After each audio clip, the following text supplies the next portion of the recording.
Vous avez peut-être entendu parler du film The Terminal avec Tom Hanks, ou peut-être pas d'ailleurs.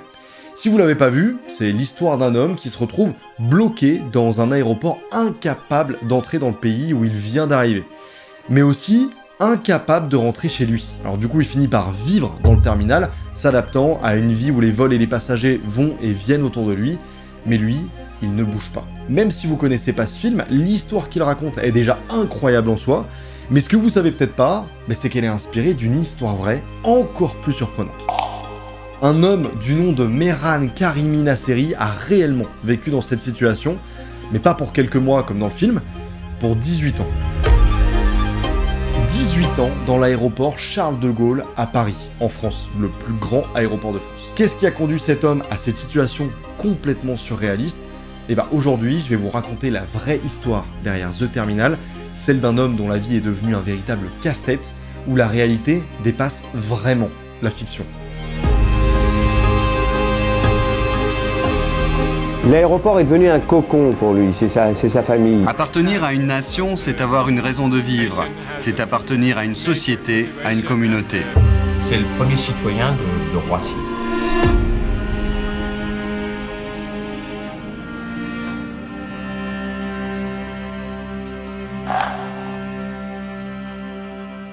Mais imaginez si Mehran Karimi Nasseri avait eu accès à certaines technologies actuelles pendant ces 18 longues années passées dans le terminal.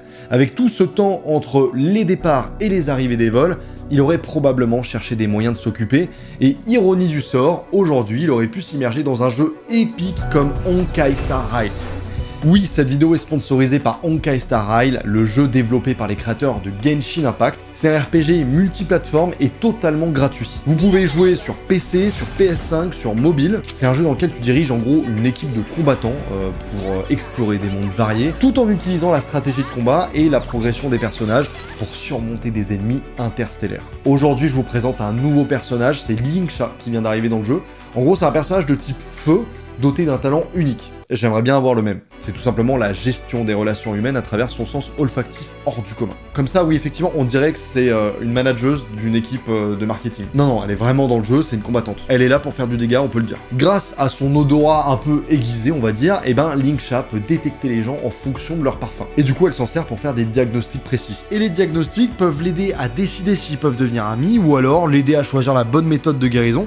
Parce que, en fait, c'est une guérisseuse, Lingsha. En tant qu'alchimiste, elle utilise un encensoir. En combat, elle maîtrise l'art de la fumée, attaquant les ennemis tout en libérant des lapins d'encens, qui infligent des dégâts aux adversaires. C'est pas une vanne, c'est incroyable. Du coup, elle combine le style et l'efficacité, parce qu'elle peut soigner en attaquant, tout ça dans le même gameplay. Et c'est pas tout, parce qu'il y a une nouvelle mise à jour qui arrive, c'est la 2.5, et dedans, vous allez pouvoir retrouver un personnage que vous avez peut-être loupé à d'anciens événements. C'est tout simplement la très populaire Topaz, qui fait son grand retour. Donc du coup, si vous avez manqué votre chance lors de son dernier passage, c'est le moment ou jamais d'essayer de l'obtenir. Et pour fêter ça, Honkai Star Rail vous offre 16 tirages gratuits pour obtenir 10 passes et 1000 jades stellaires, simplement en vous connectant dès maintenant. Et pour encore plus de bonus, si ça vous a pas motivé, avec mon lien qui est en description et le code, surtout le code d'échange, vous allez pouvoir obtenir 50 jades stellaires supplémentaires. Au passage, je voulais vous remercier pour tous vos retours sur les dernières vidéos qui sont sorties sur ma chaîne. J'ai stagné pendant ces 3 dernières années sur YouTube et c'est tellement motivant de voir que ça bouge enfin. On approche tout doucement de la fin de l'année et je me dis qu'on pourrait peut-être enfin atteindre les 2 millions d'abonnés. Donc pour ceux qui ne sont pas encore abonnés et qui ont envie de le faire,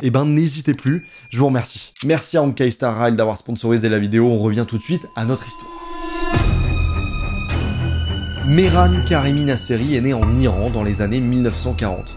À cette époque, comme pas mal de jeunes Iraniens, il a grandi dans un pays en plein bouleversement politique.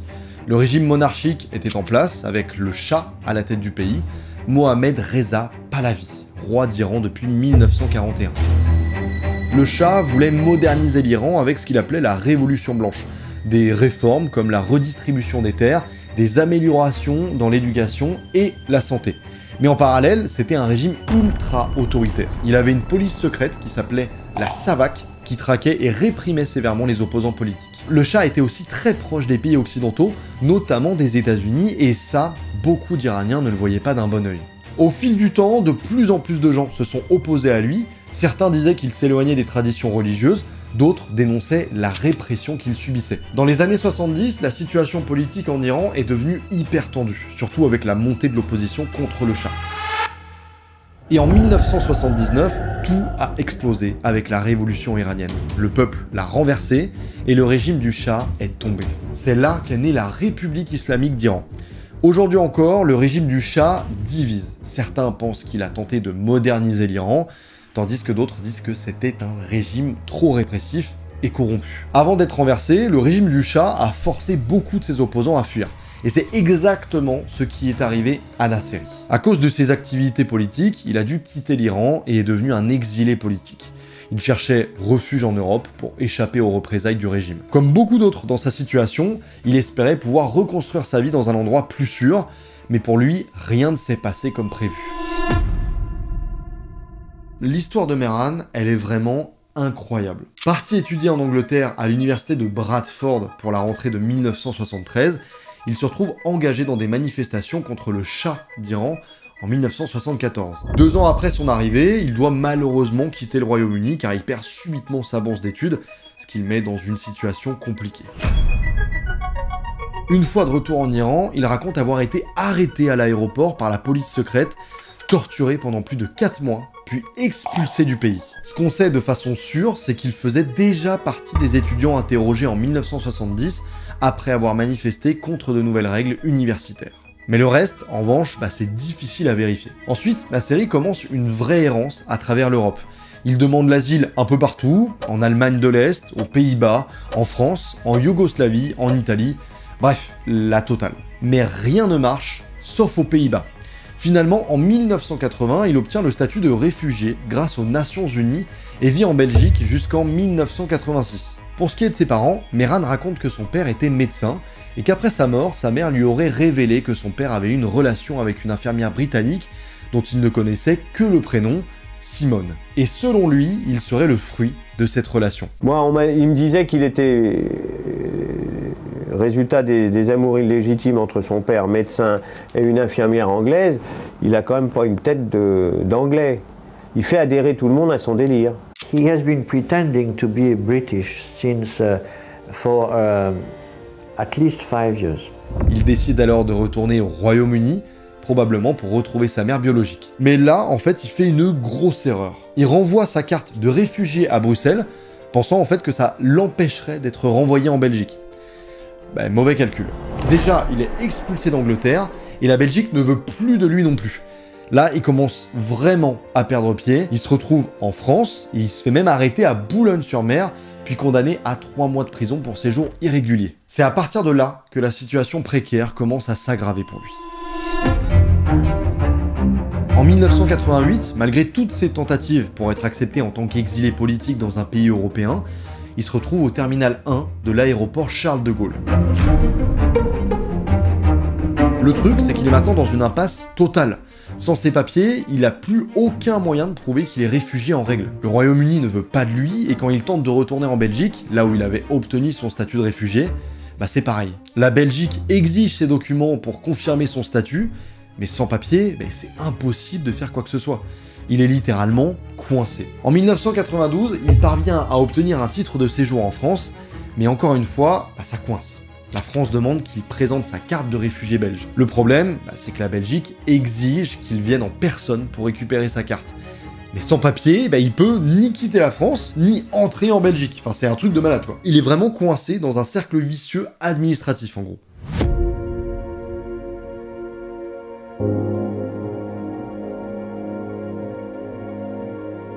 Nasseri se retrouve à l'aéroport avec presque rien, sans solution immédiate. Il est dans une zone de transit. La zone de transit, c'est cet endroit dans l'aéroport où vous êtes techniquement hors du pays, dans une sorte de no man's land entre l'avion que vous avez pris et le pays où vous êtes censé entrer. Les premiers jours, il doit s'adapter à cette situation complètement surréaliste. Il passe ses journées à errer dans l'aéroport sans savoir combien de temps tout ça va durer. Ce qui devait être un simple passage temporaire, le temps de régler ses papiers, devient un séjour forcé. Les problèmes administratifs ne font que s'accumuler et chaque jour qui passe, la sortie semble de plus en plus lointaine. La France aurait pu le renvoyer en Iran, mais Nasseri refusait d'y retourner à cause des risques de persécution politique. En plus, l'Iran ne le reconnaissait même plus comme citoyen parce qu'il s'était opposé au régime du Shah, un véritable casse-tête. Avoir une nationalité sans être reconnu par son pays, c'est très douloureux. Appartenir à une nation, c'est avoir une raison de vivre. C'est appartenir à une société, à une communauté. Donc, il reste là, dans cette zone de transit. Sa vie quotidienne à l'aéroport était à la fois fascinante et incroyablement triste. Vivre des années dans un lieu conçu pour être un simple espace de passage où les gens ne restent que quelques heures avant de partir pour une autre destination. Mais pour Mehran, cet endroit est devenu son chez-lui. Il avait tendance à se clochardiser, se marginaliser, et très rapidement, il y a eu un réseau qui s'est installé autour de lui. Il a été pris dans un maillage social. Et ce qui s'est passé, c'est qu'il a remonté la pente, et maintenant il se rase. Il est pris en charge par le réseau souterrain de l'aéroport. C'est le premier citoyen de Roissy.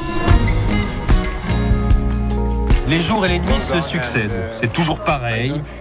Je ne fais même plus la différence. Toujours la même lumière. Ils n'éteignent jamais les lumières. Alors, la question que vous pouvez peut-être vous poser, c'est où est-ce que Nasseri dormait ? Il dormait en fait sur un banc en plastique, dans la zone de transit, principalement au terminal 1. Je suis arrivé par le satellite 5, au niveau départ.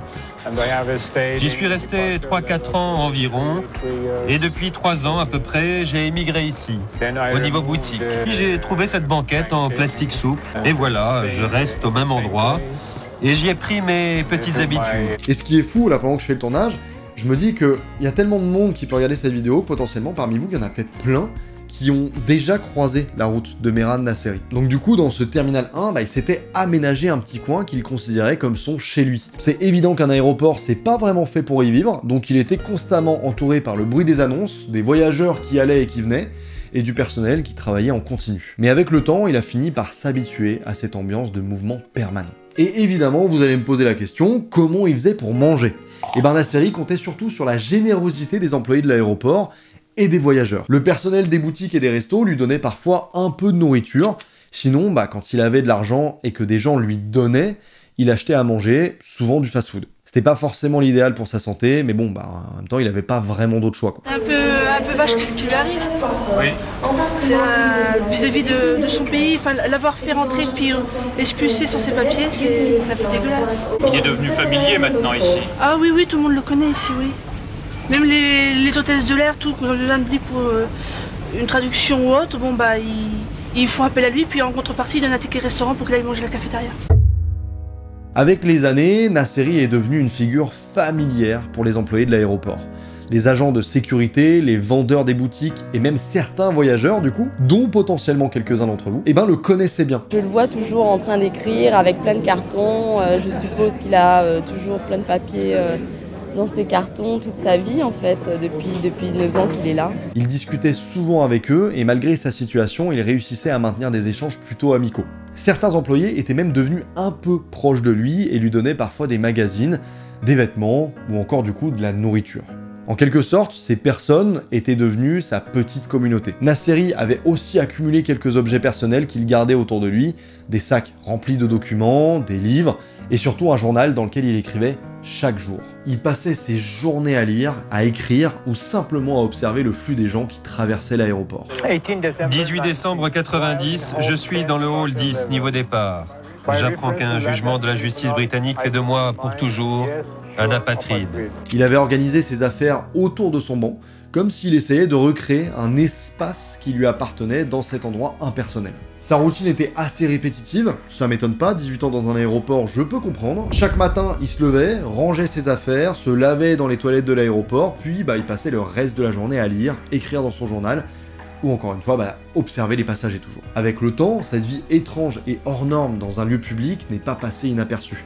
Et peu à peu, l'histoire de Mehran a commencé à attirer l'attention des médias du monde entier. D'après mon expérience, la vie ici, à l'aéroport Charles de Gaulle, n'est vraiment pas mauvaise.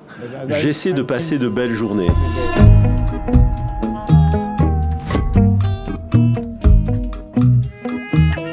C'est dans les années 90 que son histoire commence à faire du bruit. D'abord en France, puis un peu partout dans le monde. Des journalistes qui passaient par l'aéroport entendaient parler de cet homme vivant dans le terminal 1 de Charles de Gaulle. Intrigués, certains allaient carrément à sa rencontre. Les premiers articles apparaissent dans la presse française et rapidement, les médias internationaux s'emparent du sujet. Les reportages se multiplient et malgré lui, Nasseri devient une sorte de célébrité. La presse venait le voir, il existait, il n'était pas n'importe qui. Il commence à recevoir des demandes d'interview, il raconte son passé, ses convictions politiques, la perte de ses papiers et surtout la situation absurde dans laquelle il se trouve. They let me work with television work. Is a sort of, as you say, celebrity, and so. How long have you been here? Very long. I know you on the TV. I am very busy. Sorry? I am very busy with camera. Oh, yeah, okay. Sorry. How long have you been here? Very long time. Yeah. Okay. Good luck. Good night. Merci. Au fil du temps, Nasseri devient plus qu'un simple homme coincé dans un aéroport. Il devient un symbole des difficultés rencontrées par de nombreux réfugiés à travers le monde. Certains vont même jusqu'à le décrire comme une sorte de philosophe, bloqué physiquement mais toujours capable de réfléchir, d'écrire et de partager ses pensées sur des thèmes comme la liberté, l'identité ou encore l'absurdité de sa vie. Hello.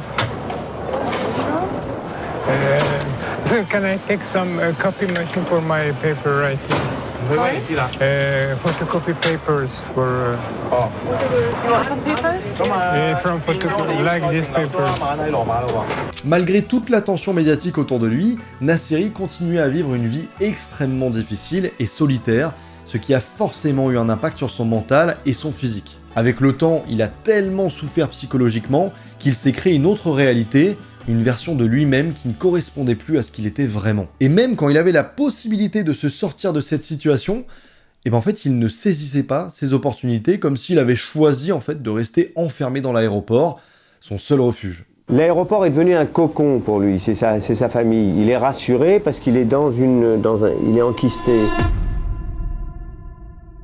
En 1999, par exemple, son avocat et un médecin l'emmènent au tribunal pour qu'il récupère enfin ses nouveaux papiers. Tout aurait pu se débloquer à ce moment-là, mais contre toute attente, Nasseri refuse de signer. Il dit alors « Ces papiers ne sont pas à mon nom, je ne suis plus celui que j'étais, je m'appelle maintenant Sir Alfred Mehran et je ne suis pas iranien. Mon père était suédois, ma mère danoise. » Et à partir de là, impossible de le faire changer d'avis. Il décide donc de retourner vivre volontairement dans le terminal 1 de Roissy. Il s'installe près de la boutique Relais avec ses cartons et sa banquette comme domicile. Il recevait même du courrier et avait des visiteurs. Excuse me, can I have a look on my name? Alfred Mehran, Alfred Magazine Times or... Oui, je connais monsieur, mais il n'y a rien. Contrairement à ce que beaucoup imaginent, il n'était pas bloqué dans la zone de transit, il pouvait vraiment se déplacer librement, mais il choisissait de rester là. Alors maintenant, il a peur de partir parce que l'aéroport de Roissy, l'aérogare de Roissy, le service médical, les personnels de l'aéroport sont devenus son unique et seule famille. Et comme il ne gêne personne, Alfred, il n'y a aucune raison qu'il quitte l'aéroport. I don't know if he's going anywhere. I don't know if he is not going to stay and die in the airport. Même quand le terminal était en travaux, il faisait que déplacer son petit chez lui sans quitter l'aéroport. Le truc, c'est que toutes ces années d'isolement ont vraiment eu un effet terrible sur lui. Il était entouré de milliers de voyageurs chaque jour, mais se sentait totalement seul. Les autres repartaient, mais lui, il restait là. Les voyageurs le voyaient comme un personnage un peu étrange, mais le personnel qu'il côtoyait depuis plusieurs années avait fini par s'habituer à lui. Il avait tissé quelques liens avec certains employés, mais ça ne remplaçait pas de vraies interactions humaines comme il aurait pu en avoir en dehors de l'aéroport. Après autant d'années de galère, il a développé des comportements qui montraient un vrai déséquilibre psychologique. The structure of his mind is completely destroyed, confused. I think he does not know where he is. Un des faits les plus marquants, c'est qu'il avait commencé à se faire appeler Sir Alfred Mehran, un nom qui n'avait aucun lien avec sa véritable identité. Peut-être qu'il s'était créé ce personnage pour avoir l'impression d'avoir un peu plus de contrôle dans une situation où il ne maîtrisait plus rien du tout. Avec le temps, d'autres signes de détérioration mentale sont apparus. Il répétait des phrases, se perdait dans ses pensées ou devenait confus. C'était comme si son esprit cherchait à s'échapper d'une réalité qu'il ne pouvait plus supporter en se construisant un monde à part. No. But when you sleep, you don't have any dreams? No. Et puis un jour, en 2004, un truc assez dingue arrive, Steven Spielberg en personne tente de le joindre. Il s'intéresse à son histoire et décide même d'en acheter les droits pour en faire un film. La somme, 450 000 €. C'est pas mal. C'est pas mal. C'est bien. 450 000 €, c'est bien. Le film The Terminal s'inspire donc librement de l'histoire de Mehran Karimi Nasseri. Il raconte l'histoire de Viktor Navorsky, un homme originaire d'un pays fictif d'Europe de l'Est, qui se retrouve coincé à l'aéroport JFK à New York. En raison d'un coup d'état dans son pays, ses papiers ne sont plus valides et il ne peut ni entrer aux États-Unis, ni rentrer chez lui. Il est donc forcé de vivre dans l'aéroport pendant des mois. Bien que le film prenne des grandes libertés par rapport à la véritable histoire de Nasseri, il capture l'essence de son isolement et de sa vie suspendue dans un lieu de transit entre deux mondes. Et c'est marrant parce que avant de bosser sur cette vidéo, moi j'avais déjà vu le film, mais je savais absolument pas que c'était tiré d'une histoire vraie. C'est pour ça que quand je repense au film et que je connais maintenant l'histoire de Mehran, je me dis putain c'est fou, ça raconte vraiment vachement bien son histoire. On voit vraiment toutes les phases où il y a le terminal qui est en travaux et donc du coup le personnage doit bouger d'endroit, etc., et c'est fou quoi. Même avec tout cet intérêt, l'argent et cette possibilité de raconter son histoire au monde entier, Nasseri n'a jamais vraiment saisi l'occasion de changer sa vie. Il est resté à l'aéroport comme prisonnier de sa propre situation, même après cette incroyable opportunité.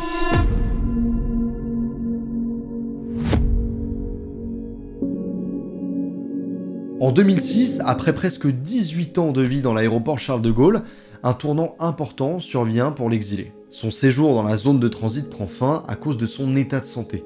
Nasseri est hospitalisé après avoir montré des signes d'intoxication alimentaire. Après avoir été pris en charge par les services de santé, il n'a pas pu retourner à Roissy. Les autorités et les associations humanitaires ont pris conscience de l'urgence de sa situation et après tant d'années, des solutions ont été trouvées. Plusieurs organisations caritatives ont travaillé ensemble pour l'aider à retrouver une certaine stabilité. En janvier 2007, après sa sortie de l'hôpital, la Croix-Rouge le prend en charge et il est logé quelques semaines dans un hôtel près de l'aéroport. Sa vie après Roissy a été relativement discrète. Bien qu'il ait quitté l'aéroport, la transition vers une vie normale n'a pas été si simple. Il a vécu dans des foyers et des centres d'accueil, loin des projecteurs qui avaient un temps illuminé son histoire. On sait peu de choses sur ses activités après son départ de Roissy, mais il semble qu'il ait mené une existence tranquille et loin des médias. Après tant d'années de médiatisation, Nasseri semble avoir cherché à s'effacer. Et en septembre 2022, il retourne vivre à Roissy, cette fois dans le Terminal 2 parce que le Terminal 1 était fermé à cause de la baisse du trafic après la pandémie et pour les travaux. Une employée d'une compagnie aérienne témoigne: ces dernières semaines, il n'allait plus très bien, il avait le regard vide vers les baies vitrées, la bouche ouverte.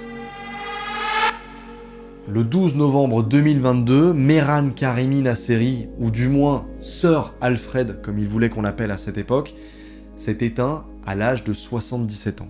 Il était la figure emblématique de l'aéroport de Roissy-Charles de Gaulle. Mehran Karimi Nasseri est décédé de mort naturelle au terminal 2F, samedi midi. Quand on me l'a dit tout à l'heure, j'avais les larmes aux yeux, ça me fait mal au cœur. Il avait tout un pan de banc, puis c'était sa maison, quoi. Après sa mort, personne ne réclame son corps et une confusion se crée autour des 75 000 € en liquide qu'il avait sur lui. Comme il n'avait pas d'héritier déclaré, son corps est resté conservé à l'Institut médico-légal de Paris pendant plus d'1 an. Finalement, des médecins et des amis qu'il avait rencontrés à Roissy obtiennent l'autorisation d'utiliser 5 000 € de cet argent pour organiser ses obsèques, et le 8 décembre 2023, il est enterré au cimetière de Mauregard, juste à côté de l'aéroport. Une vingtaine de personnes étaient présentes à ses funérailles. Ce qui est fascinant, c'est que malgré les nombreuses opportunités qui lui ont été offertes pour quitter l'aéroport pendant ses années de séjour forcé, il avait souvent refusé d'en profiter. Certains disent que, par mélange de résignation et de routine, Nasseri avait fini par accepter sa vie à l'aéroport. Il y avait développé une sorte de sentiment d'appartenance paradoxal. Même après avoir obtenu des papiers, on raconte qu'il exprimait peu de volonté de réintégrer la vie normale. Il s'était construit une identité, un quotidien, dans cet espace fermé. Après 18 ans à vivre dans un environnement clos, le monde extérieur pouvait paraître intimidant.